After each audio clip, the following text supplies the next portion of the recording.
ومن سيئات أعمالنا من يهده الله فلا مضل له ومن يضلل فلا هادي له وأشهد أن لا إله إلا الله وحده لا شريك له وأشهد أن محمدا عبده ورسوله يا أيها الذين آمنوا اتقوا الله حق تقاته ولا تموتن إلا وأنتم مسلمون يا أيها الناس اتقوا ربكم الذي خلقكم من نفس واحدة وخلق منها زوجها وبث منهما رجالا كثيرا ونساء واتقوا الله الذي تساءلون به والأرحام إن الله كان عليكم رقيبا يا أيها الذين آمنوا اتقوا الله وقولوا قولا سديدا يصلح لكم أعمالكم ويغفر لكم ذنوبكم ومن يطع الله ورسوله فقد فاز فوزا عظيما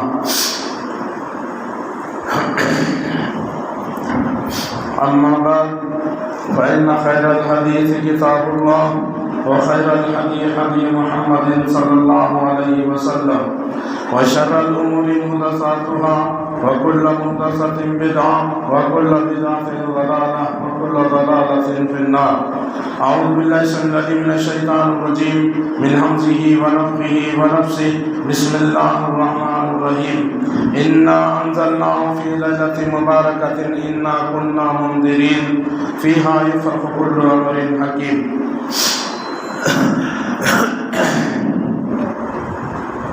رب اشرح لي صدري ويسر لي امري واحلل عقدة من لساني يفقهوا قولي سبحانك لا علم لنا الا ما علمتنا انك انت العليم الحكيم.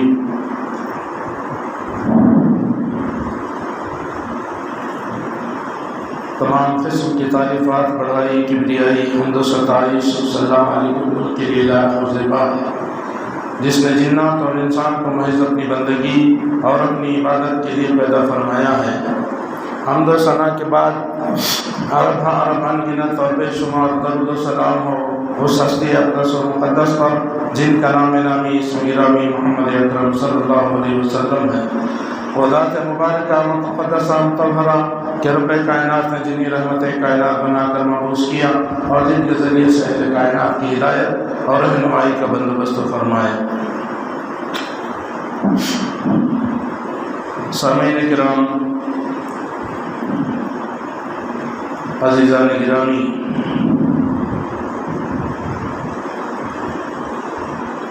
یہ مہینہ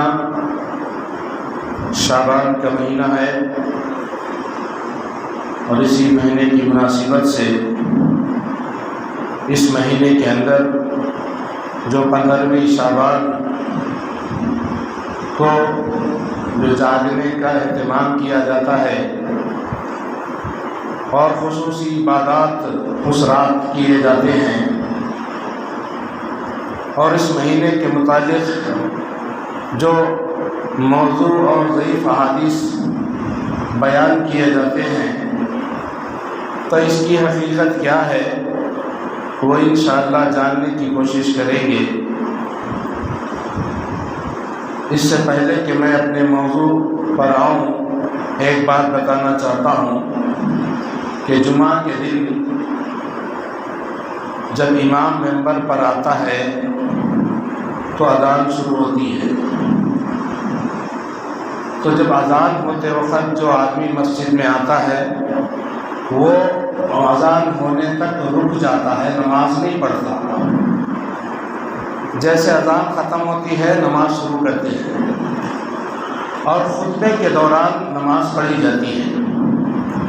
تو یہاں پر بتانا یہ ہے کہ خطبہ اہم ہے اذان کے بنسبت. اذان سے زیادہ اہمیت خطبے کی ہے جس میں دین کی باتیں مسائل بتائے جاتے ہیں. اذان سننا ہے، اذان کا جواب دینا ہے، وہ اپنی جگہ ہے لیکن وہ کسی اور موقع پر. لیکن یہاں پر جمعہ کے دن جب آتے ہیں تو آپ پہلے نماز پڑھ لیجئے، اذان ختم ہونے کا انتظار نہ کیجیے. اور دوسری بات یہ ہے کہ جب بھی مسجد میں آئیں اللہ کے رسول صلی اللہ علیہ وسلم نے فرمایا اس وقت تک نہ بیٹھیں جب تک 2 رکعت نماز نہ پڑھ لیں، تو اس کا بھی اہتمام رکھا کریں۔ تو اس مہینے کے متعلق جو باتیں بتانی ہیں اس سے پہلے کچھ باتیں میں آپ کے گوش گزار کرنا چاہتا ہوں کہ دینی اعتبار سے عملی غلطیوں کی بنیاد یا تو علم کی خرابی سے ہوتی ہے یا پھر خواہشات کی اتباع کرنے کی وجہ سے ہوتی ہے۔ انسان کا عمل اس وقت بگڑتا ہے جب 2 ہی وجوہات سے بگڑتا ہے۔ اگر یہ عمل بگڑتا ہے تو 2 ہی وجوہات سے بگڑتا ہے۔ ایک وجہ یہ ہے کہ وہ علم ہی غلط ہو جو اس کو ملا ہے، جو علم اس کو ملا وہ علم غلط ہے، تو ظاہر بات ہے کہ جب اس کو غلط علم ملا تو اس کا عمل بھی ضائع اور بیکار ہو جائے گا، عمل بھی غلط ہو جائے گا جو قابل قبول نہیں ہے۔ اور دوسری وجہ یہ ہے کہ علم کے ہوتے ہوئے خواہشات کی اتباع کرنا ہوتا ہے، یعنی علم تو اس کو صحیح ملا لیکن اس نے اپنی خواہشات کی اتباع کر رہا ہے، اپنے مولوی کی اتباع کر رہا ہے، اپنی امام کی اتباع کر رہا ہے، تو وہ جو علم صحیح ملا تو اس کا بھی اس کو فائدہ نہیں ہوا۔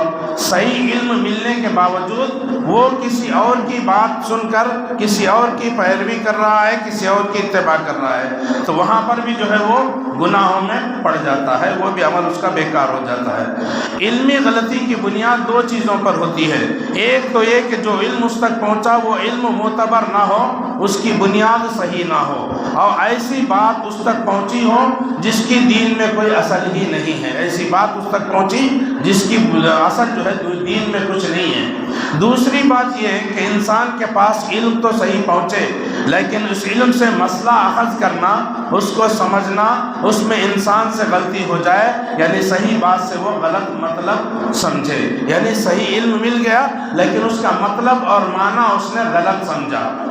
جیسا سمجھنا چاہیے سلف سے دین کو سلف سے سمجھنا، اللہ کے نبی کی حدیثوں سے دین کو سمجھنا، صحابہ کرام کے عمل سے دین کو سمجھنا، لیکن اس نے نبی کریم صلی اللہ علیہ وسلم کی حدیث اس کے سامنے آ گئی، اللہ تبارک و تعالیٰ کا کلام، اس کی آیت اس کے سامنے آ گئی، لیکن اس نے اللہ تبارک و تعالیٰ کے آیات کو اہمیت نہیں دی، نبی کی حدیث کو اہمیت نہیں دی، بلکہ جو ہے اس نے اس کا اگر اہمیت دی بھی ہے تو اس کا مطلب اس نے صحیح سمجھا، اپنے دماغ سے اس کو دین کو، قرآن کو، حدیث کو اپنے دماغ سے، اپنے جو ہے ذہن سے سمجھنے کی کوشش کی، اسی لیے وہ جو ہے دھوکے میں پڑ گیا اور جو ہے اس کا اعمال ضائع ہو گیا۔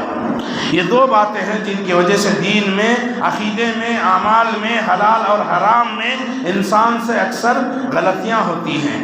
بہت سی بدعات کو اور شرکیات کو اگر آپ دیکھیں گے تو ان 2 میں سے کوئی ایک وجہ ضرور ہوتی ہے۔ شرک اور بدعات میں جو لوگ پڑے ہیں یہ 2 میں سے کوئی ایک بات ضرور جو ہے اس کے اندر نظر آئے گی۔ ایسی حدیث کو بنیاد بنا لیا جو کہ ضعیف ہے، یا کسی کے بنائے ہوئے قصے کو بنیاد بنا لیا، یا کسی کے قول کو بنیاد بنا لیا، قرآن کو چھوڑ دیا، حدیث کو چھوڑ دیا اور جو ہے قصے کہانیوں کو اپنا لیا، قرآن کی کسی آیت کو لے لیا اور اس کا مفہوم اپنے ذہن سے سمجھ لیا اور کوئی بھی مطلب لے لیا اور عمل شروع کر دیا، تو وہاں پر وہ جو ہے غلطی میں آ گیا، اس کا عمل جو ہے وہ بیکار ہو جائے گا۔ آج کا ہمارا جو موضوع ہے شب برات کی حقیقت، شب برات جو اس مہینے میں منائی جاتی ہے بڑی زور و شور کے ساتھ، تو شب برات کا جو معاملہ ہے یہ بھی ان 2 چیزوں میں سے ایک کو بنیاد بنایا گیا ہے، اسی وجہ سے لوگ غلطی میں پڑے ہوئے ہیں۔ آج ہم اس رات کی حقیقت کو سمجھنے کی کوشش کریں گے کہ قرآن اور حدیث کی روشنی میں انشاءاللہ اس کی کیا حقیقت ہے وہ دیکھنے کی کوشش کریں گے، وضاحت کے ساتھ بیان کرنے کی انشاءاللہ کوشش کروں گا۔ اللہ تبارک و تعالیٰ سے دعا ہے کہ اللہ مجھے سمجھانے کی توفیق دے اور ہم سب کو سمجھنے اور اس پر عمل کرنے کی توفیق عطا فرمائے، آمین یا رب العالمین۔ شب برات کا لفظی معنی، شب فارسی کا لفظ ہے، یہ عربی کا لفظ نہیں، یہ اردو کا لفظ نہیں، بلکہ یہ فارسی کا لفظ ہے۔ شب یعنی اس کے معنی ہوتے ہیں رات، جس کو ہم رات کہتے ہیں، وہ فارسی میں اس کو شب کہا جاتا ہے، جس کے معنی ہوتے ہیں رات، اور برات یعنی بری ہونا، شب برات یعنی اس رات سے برات اختیار کرنا۔ اس کا معنی ہی اس نے غلط رکھ لیا، کیونکہ اس کو دماغ نہیں ہے، سمجھا نہیں، قرآن کو نہیں دیکھا، حدیث کو نہیں دیکھا، سلف کو نہیں دیکھا، صحابہ کو نہیں دیکھا، تو اس نے معنی ہی ایسا بنا دیا، ایسا پیش کیا کہ جو معنی، جو لفظ، جو الفاظ اس نے پیش کیے اسی میں ہی غلطی ہے، اس کو سوچنا چاہیے۔ شب کے معنی رات، برات کا معنی انکار کرنا، اس رات کا انکار کرنا، رات کا انکار کرنا، شب برات کا انکار کرنا، تیرے کہنے کے جو لفظ ہیں اسی میں جو ہے انکار ہو رہا ہے اور تو سمجھ نہیں رہا ہے۔ عقل مند کو اشارہ کافی۔ قرآن اور حدیث میں اس طرح کا نام ہی نہیں ملتا، یعنی قرآن میں شب برات کا لفظ نہیں ہے، اور حدیث میں کہیں کسی حدیث میں شب برات کا لفظ نہیں ہے۔ جو چیز عربی میں نہیں ہے وہ دین کا حصہ نہیں ہو سکتا، جو لفظ عربی میں نہیں ہے وہ دین کا حصہ نہیں ہو سکتا، کیونکہ قرآن عربی میں ہے، احادیث عربی میں ہے، نبی کی زبان عربی ہے، صحابہ کی زبان عربی ہے، قرآن کو اللہ نے عربی میں اتارا، تو لہٰذا سارا دین، ایک ایک مسئلہ وہ عربی میں نازل ہوا، اور اس کا ترجمہ جو ہے مختلف زبانوں میں لوگوں نے کیا ہے۔ تو پہلا اس کا جو ہے وجود اس کا عربی ہے، جس چیز کی وجود عربی میں نہ ہو وہ دین کا حصہ نہیں ہو سکتا۔ اب اس کو بعض لوگ جو ہے، بعض دیہاتی لوگ اس رات کو شبھ رات کہتے ہیں، شبھ رات، یعنی ان کی اردو صحیح نہیں ہوتی، وہ ٹوٹی پھوٹی اردو ہوتی ہے، شب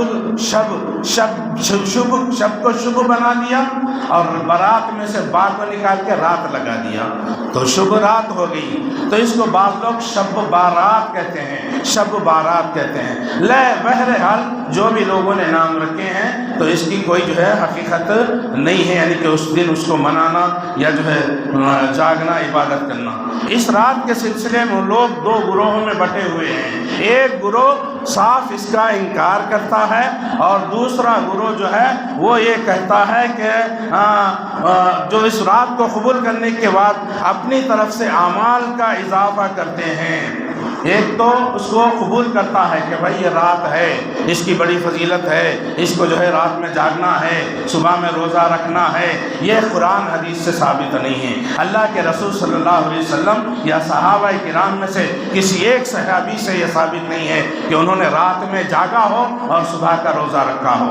اس مہینے کی جو فضیلت ہے اس فضیلت اتنی ہے کہ اللہ کے رسول صلی اللہ علیہ وسلم اس مہینے میں کثرت سے روزے رکھا کرتے تھے۔ مائی عائشہ صدیقہ رضی اللہ تعالیٰ عنہ فرماتی ہیں کہ میں نے اللہ کے رسول صلی اللہ علیہ وسلم کو رمضان کے بعد کسی مہینے میں، شعبان کے علاوہ کسی مہینے میں پورا مہینہ روزہ رکھتے ہوئے نہیں دیکھا۔ اللہ کے رسول صلی اللہ علیہ وسلم پورا مہینہ روزہ رکھا کرتے تھے، کچھ دن پہلے چھوڑ دیا کرتے تھے۔ ہمارے لیے اللہ کے نبی نے حکم دیا کہ آدھا شعبان گزرنے کے بعد روزہ نہ رکھیں، کیونکہ جو ہے رمضان کی تیاری کرنا ہے۔ اگر ہم بھی پورا مہینہ روزہ رکھیں گے تو رمضان کے روزوں کے لیے ہمارے اندر کمزوری پیدا ہو جائے گی اور ہم روزے جو فرض ہیں وہ نہیں رکھ پائیں گے۔ تو 15 شعبان کے بعد روزہ نہیں، 15 سے پہلے جتنے رکھنا ہے رکھیے، لیکن خاص کر 15 شعبان کا ایک دن کا روزہ رکھنا یہ بدعت ہے، اللہ کے نبی صلی اللہ علیہ وسلم صحابہ سے ثابت نہیں ہے۔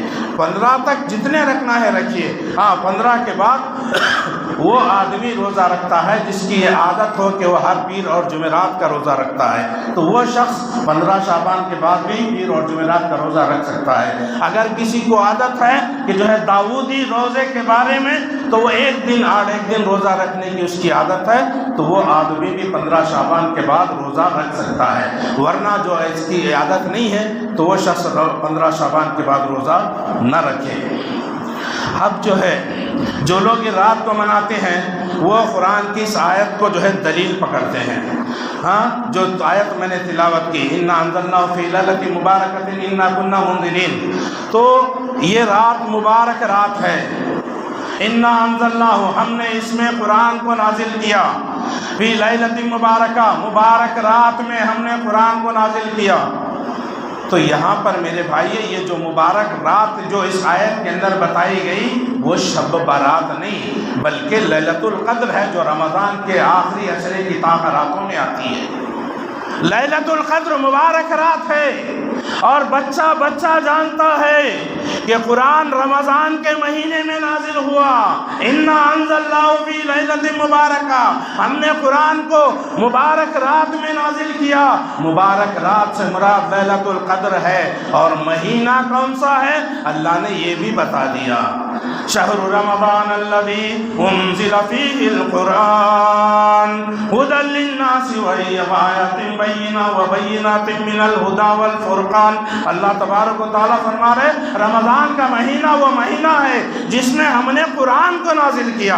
اتنا کھلا طور پہ میرے بھائیوں قرآن کی تفسیر کرنے کا قاعدہ ہے، مفسرین قاعدہ بتاتے ہیں۔ قاعدہ کیا ہے؟ قرآن کی تفسیر قرآن سے کرو، قرآن کی تفسیر احادیث صحیحہ سے کرو، اور یا پھر صحابہ کے اقوال سے، صحابہ کے اعمال سے، صحابہ کی زندگیوں سے آپ قرآن کی تفسیر کر سکتے ہیں، اپنی مرضی سے تفسیر نہیں۔ تو یہاں پر قرآن کی تفسیر قرآن سے ہو گئی۔ انا انزلناہ فی لیلۃ مبارکہ، لیلۃ المبارک کون سی ہے؟ لیلۃ القدر ہے۔ انا انزلناہ فی لیلۃ القدر وما ادراک ما لیلۃ القدر لیلۃ القدر خیر من الف شہر۔ اللہ تبارک و تعالیٰ فرما رہے قرآن کی تفسیر قرآن سے ہو رہی ہے۔ ہم نے قرآن کو انا انزلناہ فی لیلۃ القدر، لیلۃ القدر میں نازل کیا۔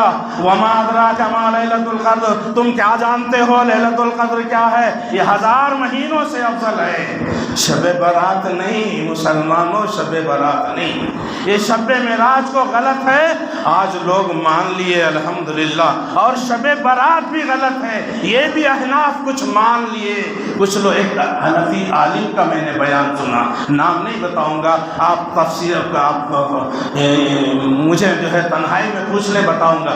تو انہوں نے یہ ثابت کیا کہ شب برات کوئی جو ہے عبادت، کوئی اس کی برات نہیں ہے۔ یہ جو یہ آیت جو بیان کرتے ہیں یہ لیلۃ القدر کے بارے میں، جس طرح میں بیان کر رہا ہوں اسی طرح انہوں نے بیان کیا۔ اس رات میں خاص کر جو ہے جاگنا، اس رات میں جو ہے وہ مٹھائی بنانا، وہ میوہ بنانا، پلاؤ بنانا، بریانی بنانا، اور اس رات میں جو ہے مردوں کی روحوں کے آنے کا بھی تصور مسلمانوں کے اندر ہے۔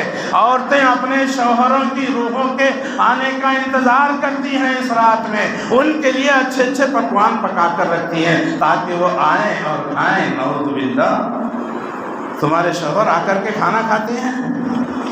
ہاں، شوہر رات میں آتے ہیں اور کھانا کھاتے ہیں، اس لیے جو شوہر کو جو پسند ہوتا تھا اس کی زندگی میں وہ چیزیں پکا کر کے رکھتے ہیں۔ ہاں، کسی نے کہا ایک عورت نے جو کچھ نہیں پکایا بیٹھی ہوئی ہے، مولوی صاحب کو بلائے، فاتحہ دینے بھی اپنے کو نہیں آتا، مولوی صاحب کو بلانا مسجد کے، یا تو مؤذن صاحب آتے یا پھر امام صاحب آتے، آ کر کے فاتحہ دینا، جو پکایا جاتا، جو رکھا جاتا، اس کو جو پسند ہے وہ رکھا جاتا۔ اتنی جہالت ہے، وہ چٹا پیتا تھا تو وہ لوگ چٹا بھی رکھ دیتے وہاں پہ کہ اس کے اوپر فاتحہ پڑھو۔ نعوذ باللہ من ذالک۔ اسی طرح ایک عورت مولوی صاحب کو بلائی، مولوی صاحب فاتحہ دینا میرے گھر میں آئی ہے۔ مولوی صاحب آئے، دیکھا کچھ بھی رکھا ہوا نہیں ہے۔ اماں کیا بات ہے؟ کچھ بھی رکھا نہیں، کچھ بریانی نہیں، کچھ جو ہے کھانے کے لیے کوئی شیرین نہیں، کوئی میٹھا نہیں، کوئی چیز نہیں ہے، کس پہ فاتحہ دو؟ بولا میرے شوہر کو میں ہی پسند تھی، میرے اوپر فاتحہ دوں گا۔ تو یہ حال آج امت کا ہے، یہ حال آج امت کا ہے۔ تو میرے اوپر فاتحہ دو، ان کو میرے سے زیادہ کسی چیز کی پسند نہیں تھی۔ تو اس طرح سے جو یہ میرے بھائیوں یہ روحوں کا آنا یہ غلط تصور ہے، روح نہیں آتی، وہ روح جو ہے یا تو علیین میں ہے یا سجین میں ہے۔ اگر نیک ہے تو علیین میں ہے، اگر گنہگار ہے تو سجین کے اندر ہے۔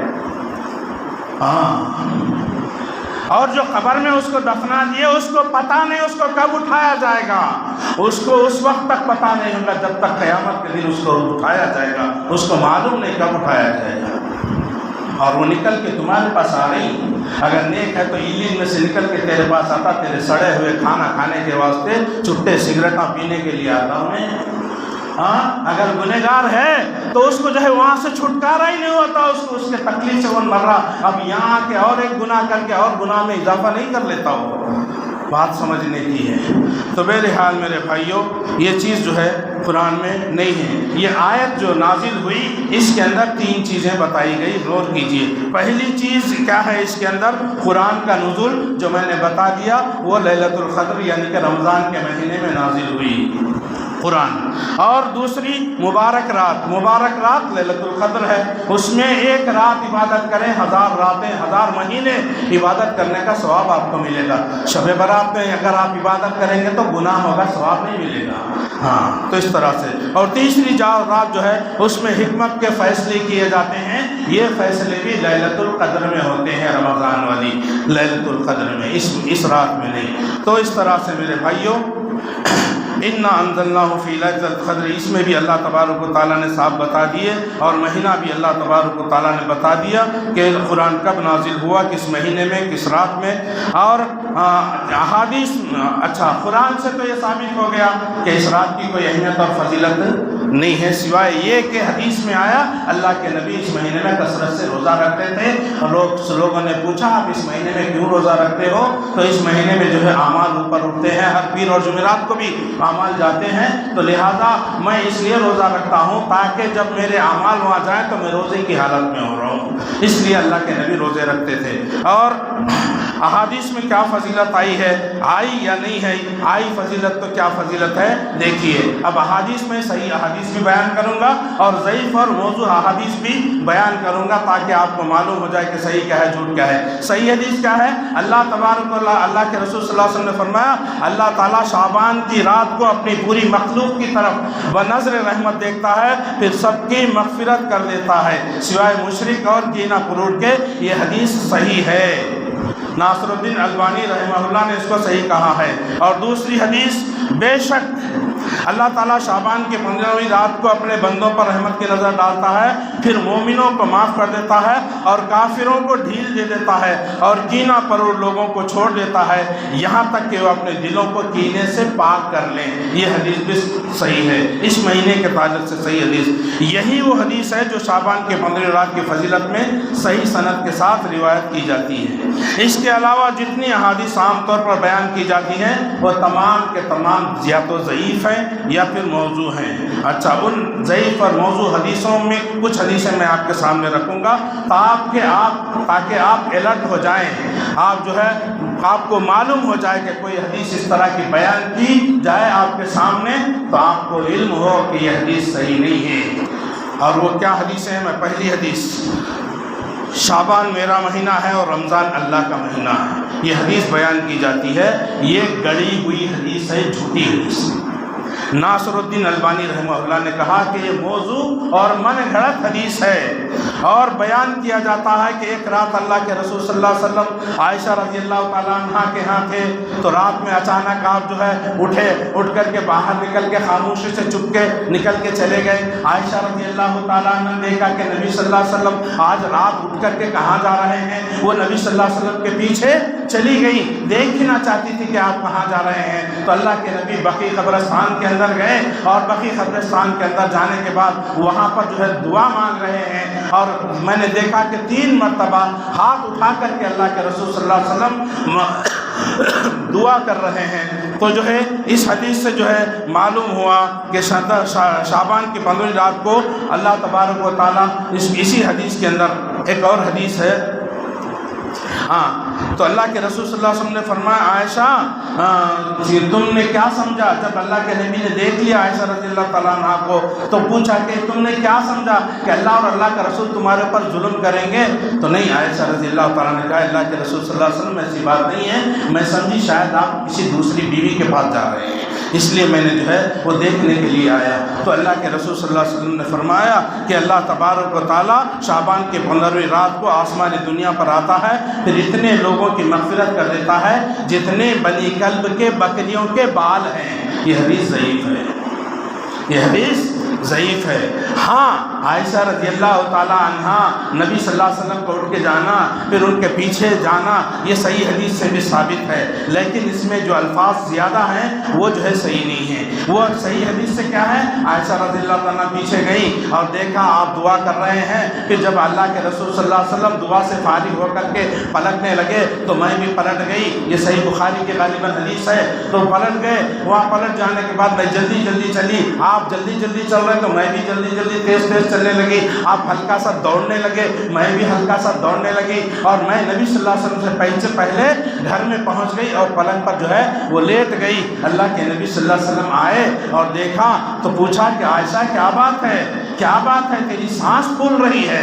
تو عائشہ رضی اللہ عنہا نے کہا کہ اللہ کے نبی صلی اللہ علیہ وسلم کوئی بات نہیں۔ اللہ کے نبی صلی اللہ علیہ وسلم نے کہا تو بتاتی ہے یا پھر اللہ تعالیٰ مجھے بات بتا دے گا، جو باریک بین اور باخبر ہے وہ مجھے بتا دے گا؟ تو کہا کہ ہاں میں نے سمجھا کہ آپ جو ہے کسی بیوی کے پاس جا رہے ہیں، اس لیے میں نے کہا۔ اللہ کے نبی صلی اللہ علیہ وسلم نے فرمایا کہ نہیں، جبرائیل میرے پاس آئے تھے اور آہستہ سے مجھے آواز دی اور میں بھی آہستہ سے پلنگ سے اٹھا اور گیا اور ان کے پیچھے گیا، اور وہ حضرت جبرائیل نے کہا کہ تم جو ہے اللہ کا حکم ہے کہ آپ بقیع قبرستان میں جائیں اور وہاں بقیع والوں کے لیے مغفرت کی دعا کریں، یہ اللہ کا حکم ہے، اس لیے میں تم کو جگایا نہیں تاکہ تمہاری نیند خراب نہیں ہونا ہے، اور اگر تمہیں جگا کے جاؤں گا تم اکیلے میں شاید تم ڈر جائیں گی، اس لیے میں نہیں بتایا۔ یہ صحیح حدیث سے ثابت ہے، لیکن اس حدیث کے اندر شعبان کی 15ویں رات کا ذکر نہیں ہے۔ یہ واقعہ ہوا لیکن 15ویں شعبان کا ذکر اس میں نہیں ہے، وہ کب ہوا اس کا پتہ نہیں ہے، وہ کسی اور موقع پر ہوا، کسی دن ہوا، لیکن اس کو شب برات 15ویں شعبان سے جوڑنا یہ جو ہے بالکل غلط بات ہے۔ ہاں تو اس طرح سے جو ہے یہ رات کو جو ہے جاگنا اور اس میں جو ہے پٹاخے پھوڑنا اور اس میں جو ہے بریانی بنانا اور اس میں مردوں کے لیے اچھے کھانے بنانا اور جو ہے دوسرے دن کا روزہ رکھنا، اور اس میں ایک صلاۃ الفیہ کے نام سے ایک نماز پڑھی جاتی ہے، حضرت علی رضی اللہ تعالیٰ عنہ سے ایک حدیث جو ضعیف ہے، موضوع ہے، وہ بیان کی جاتی ہے کہ حضرت علی رضی اللہ تعالیٰ نے فرمایا کہ اللہ کے رسول صلی اللہ علیہ وسلم نے فرمایا جس نے اس رات میں جو ہے 100 رکعت پڑھے، جس کے ہر رکعت میں سورہ فاتحہ کے بعد 10 مرتبہ قل هو اللہ کا سورہ پڑھے تو اس کی ہر مراد پوری ہو جائے گی، اس کی ہر دعا اللہ قبول کرے گا۔ یہ حدیث موضوع ہے، یعنی کہ گڑی ہوئی حدیث ہے۔ اس طرح کے حدیث ایک اور حدیث بیان کی جاتی، اس دن رات میں جاگ کر کے جو روزہ رکھے گا دوسرے دن اس کو جو ہے کیا کہتے ہیں 20 سال کا حج اس کا قبول ہوگا، 20 سال یعنی کہ 20 حج اس کے قبول ہو جائیں گے۔ کتنا سستا ہے جی، 20 سال کے حج قبول ہوں گے اور 20 سال کے روزوں کا ثواب اس کو دیا جائے گا، 20 سال کا حج کا ثواب اور 20 سال کے روزوں کا ثواب اسے دیا جائے گا۔ رمضان کے روزے رکھے تو اللہ کے نبی نے فرمایا کہ اس کے پچھلے تمام گناہ معاف ہو جائیں گے۔ یہ نہیں کہا کہ 20 حج کا ثواب ملے گا یا 50 حج کا ثواب ملے گا یا 50 سال کے روزوں کا ثواب ملے گا یا 10 سال کے روزوں کا ثواب ملے گا۔ رمضان کے پورے روزے رکھ کر کے جو شوال کے 6 روزے بھی رکھتا ہے اس کو 1 سال کے روزوں کا ثواب ملے گا۔ لیکن کتنا ہے؟ صحیح حدیث سے کیا چیز ہے؟ رمضان کے پورے روزے رکھے اور ساتھ میں شوال کے 6 بھی رکھے، 36 روزے رکھیں گے، جو 36 کو 10 سے ضرب دو 360 ہوگا، ایک نیکی کا ثواب اللہ 10 گنا بڑھا کر کے دیتے ہیں۔ تو یہ جو ہے اس طرح کے قصے کہانیاں جو لوگوں نے جو ہے گھڑی ہیں، اور اللہ کے نبی صلی اللہ علیہ وسلم نے فرمایا جب تم نے دیکھا تو اس وقت میرے پاس اچھا یہ ہو گیا، لہذا ثابت ہوا کہ بقیع کا قصہ جو ہے وہ شعبان کی 15ویں رات کا نہیں ہے بلکہ کسی اور وقت کا ہے۔ ایک حدیث بیان کی جاتی ہے ہمارا رب جو بابرکت اور بلند والا بالا ہے، ہر رات کا جب آخری تنہائی حصہ باقی رہتا ہے، یہ صحیح بخاری کی حدیث ہے، تو وہ آسمان دنیا کی طرف نازل ہوتا ہے، پھر کہتا ہے کون ہے جو مجھ سے دعا مانگے تو میں اس کی دعا کو قبول کروں، اور کون ہے جو مجھ سے سوال کرے تو میں اسے عطا کروں، اور کون ہے جو مجھ سے معافی طلب کرے تو میں اسے معاف کر دوں۔ یہ بخاری اور مسلم کی حدیث ہے، صحیح حدیث ہے۔ لیکن ایک حدیث بیان کی جاتی، اللہ تبارک و تعالیٰ آسمان دنیا پر آ کر فرماتا فرماتا ہے کیا کوئی مغفرت طلب کرنے والا ہے کہ میں اس کو معاف کر دوں؟ کیا کوئی رزق طلب کرنے والا ہے کہ میں اس کو رزق دوں؟ کیا کوئی بیمار ہے کہ میں اسے عافیت دے دوں؟ کیا کوئی سوال کرنے والا ہے کہ میں اسے دوں؟ کیا کوئی ہے یہاں تک کہ فجر طلوع ہو جائے۔ یہ حدیث جھوٹی ہے اور من گھڑت ہے، تقریباً باتیں اس کے اندر مل رہی ہیں، لیکن یہ سند کے ساتھ جو ہے یہ حدیث جھوٹی ہے، من گھڑت ہے۔ اچھا، یعنی کہ شعبان کی 15ویں رات کو، یہ کیا بتایا گیا اس کے اندر کہ شعبان کی 15ویں رات کو جو ہے اللہ تبارک و تعالیٰ اس دن قیام کرے اور دوسرے دن کا روزہ رکھے، تو جو ہے پھر وہ جو ہے شعبان کی رات میں اللہ تبارک و تعالیٰ آسمان دنیا پہ آتا ہے اور یہ ندا لگاتا ہے کہ کوئی ہے معافی مانگنے والا کہ اس کو معاف کر دوں، کوئی روزی طلب کرنے والا کہ اس کو روزی دوں، کوئی جو ہے اس طرح سے سوالہ اللہ تبارک و تعالیٰ کرتا ہے۔ تو یہ روزانہ ہوتا ہے، صرف ایک شعبان کی رات میں نہیں، بلکہ یہ معاملہ روزانہ ہوتا ہے۔ اللہ ہر روز رات میں آسمان دنیا پہ آتا ہے اور یہ آواز لگاتا ہے۔ تو یہ عقیدہ نکالیے، کچھ بھی اس رات میں جو ہے اس کی کوئی فضیلت نہیں۔ ایک اور حدیث بیان کی جاتی ہے جو حضرت علی کے تعلق سے، وہ بھی میں نے آپ کو بیان کر لیا۔ یہ اس کو بہت سے علماء نے اس کو جو ہے ضعیف اور موضوع قرار دیا، اور جو ہے اچھا اس رات کی فضیلت ہے، اس رات میں مغفرت ہوتی ہے، اس رات میں مغفرت کرتا اللہ تبارک و تعالیٰ سوائے مشرک کے اور کینہ پرور کے۔ یہ بات صحیح ہے، لیکن اب اس حدیث کو بھی لے کر کے مولانا آپ نے خود بتا دیا کہ حدیث صحیح حدیث آپ نے بتا دی کہ یہ مغفرت والی رات ہے، تو اس میں رات میں جاگنے سے ہمیں نقصان کیا ہے، جاگنے میں جو ہے حرج کیا ہے؟ تو کہا لقد کان لکم فی رسول اللہ اسوۃ حسنہ، ہاں تمہارے لیے نمونہ، اللہ کے رسول صلی اللہ علیہ وسلم کی زندگی نمونہ ہے۔ اللہ کے نبی نے یہ کام نہیں کیا، تم نہیں کر سکتے، دین کا حصہ نہیں بن سکتا۔ اللہ اکبر۔ اسی طرح وما آتاکم الرسول فخذوہ وما نہاکم عنہ فانتہوا، رسول جو دے وہ لے لو، جس چیز سے روکے اس سے رک جاؤ۔ ہاں اللہ کے رسول صلی اللہ علیہ وسلم نے شب برات کو جاگنے کی بات نہیں دی، ہم نہیں لیں گے۔ نبی نے نہیں جاگا، ہم نہیں جاگیں گے، صحابہ نے نہیں جاگا، ہم نہیں جاگیں گے۔ اللہ اکبر۔ تو یہ باتیں تھیں، بہرحال وقت جو ہے زیادہ ہو رہا ہے، کچھ لوگوں کی شکایت بھی آئی گزشتہ مرتبہ، آ کر کے کہیں کہ مولانا آپ ذرا 5 منٹ 10 منٹ زیادہ بولتے رہے، لمبا خطبہ ہو رہا ہے، لوگوں کو نیند آ رہی ہے۔ اللہ کی پناہ، اللہ کی پناہ، اللہ کی پناہ۔ میرے بھائیوں، اللہ سے ڈریے، اللہ سے ڈریے، اللہ سے ڈریے۔ نوجوانوں اللہ سے ڈریے۔ فیس بک اور واٹس ایپ پہ گھنٹوں ہم گزار دیتے ہیں، چاہے دن کا وقت ہو چاہے رات کا وقت ہو، رات میں بھی ہم 12-1 بجے تک واٹس ایپ اور فیس بک پر لگے رہتے ہیں۔ ہمارا وقت ضائع نہیں ہوتا، ہمارا کوئی نقصان نہیں ہوتا، اور دن میں بھی جو ہے ہم جو ہے واٹس ایپ پر جو ہے اس پہ یہ موبائل کے اندر لگے ہوئے رہتے ہیں، ہمارا وقت ہمارا کوئی نقصان نہیں ہوتا۔ خطبے میں 2-5 منٹ زیادہ ہو گئے، ہمارا نقصان ہو جاتا، کیا ہمارا کاروبار میں نقصان ہو رہا، کیا ہماری نوکری چلے جا رہی؟ میرے بھائیو اللہ سے ڈریے، کم کرو میں کم کر دوں گا، لیکن اپنے اندر سے اس خیال کو نکالیے، جمعے کو آئیے تو پوری طرح سے جو ہے تیار ہو کر کے آئیے۔ یہاں پر اللہ رسول کی باتیں سننا ہے، دین کی باتیں سننا ہے، دین کا علم لے کر کے یہاں سے جانا ہے۔ یہاں آتے کتنے لوگ ہیں بہنیں؟ یہاں آتے کتنے لوگ ہیں؟ اللہ کی قسم اپنے دل پر ہاتھ رکھ کے بتائیے، کون اس میں جو ہے بڑا کاروباری ہے، کون اس میں جو ہے بڑا نوکری والا ہے ایکا دکے کے علاوہ، اور کون میرے بھائیوں یہ شکایت کرتا ہے کہ زیادہ دیری ہو رہی ہے؟ آپ یہاں سے نکل کر کے کہاں جائیں گے؟ 5-10 منٹ میں آپ کا کیا نقصان بگڑ جائے گا؟ تو بہرحال اللہ سے ہماری دعا ہے اللہ ہمیں دین کو سمجھنے کی توفیق عطا فرمائے، اور دین کے لیے، دین کا علم حاصل کرنے کے لیے اپنے وقت کو دل جمعی کے ساتھ لگانے کی ہمیں توفیق دیجیے۔ نیند نہیں آتی میرے بھائیوں، ایک کے دکے کو شاید آئی تو آتی، نیند نہیں آتی۔ اگر آپ سننے کا ارادہ لے کر کے آئے ہیں تو آپ کو نیند نہیں آئے گی، اگر آپ سونے کی نیت سے آئیں تو آپ سو جائیں گے، آرام سے سو جائیں گے۔ کیا کرنا ہے؟ آپ کو نیند آتی، سو جائیے۔ آپ کو کوئی آ کر کے پھر دھکی دے کر کے نہیں اٹھائے گا، سو جائیے، اور نماز کے ٹائم اٹھیے، پڑھیے، چل جائیے۔ کیا کرنا ہے؟ آپ کس مقصد کے لیے آئے آپ کو مقصد بھی نہیں معلوم، یہ فارمالٹی کے لیے آ کر کے بیٹھتے ہیں۔ نہیں میرے بھائیوں، کب آخر دین کی بات سنیں گے؟ کب اپنے سینے کے اندر دین کا علم رکھنے کی کوشش کریں گے؟ اللہ ہم سب کو ہدایت دے۔ وآخر دعوانا ان الحمد للہ رب العالمین۔ اقول قولی ھذا واستغفر اللہ لی ولکم واستغفروہ انہ هو الغفور الرحیم۔